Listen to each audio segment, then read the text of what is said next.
এবং তাদের অসীম কারণের বিপক্ষে তারা আন্দোলন করেছিল।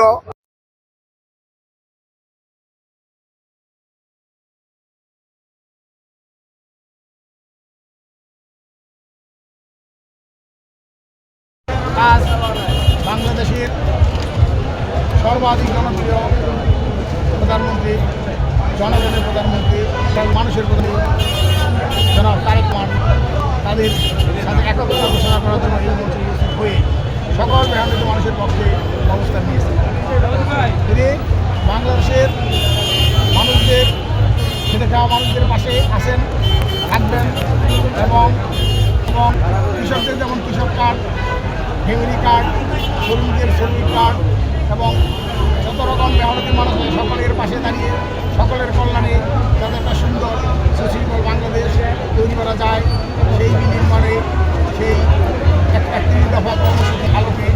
বাংলাদেশ গঠনের নিমিত্তে সকল মেহনতি মানুষের সাথে একত্রতা ঘোষণা করেছেন, যাতে বাংলাদেশের সকল স্তরের মানুষ ভালো থাকতে পারে, সুবিধা পেতে পারে এবং আগামীতে কোনো রকম বাংলাদেশের কোনো দুর্যোগ বা কোনো রকম আয়নার করে তখন সকল মানুষকে একত্রিত হয়ে একসাথে যেন রুখে দাঁড়াতে পারে সেই লক্ষ্যে তিনি বাংলাদেশে একত্রিত করেছেন এবং সর্বশেষ ঘোষণা দিয়েছেন এই বলে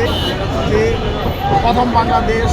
আমার শেষ বাংলাদেশ, জীবন বাংলাদেশ আমার বাংলাদেশ, এই হলো আমাদের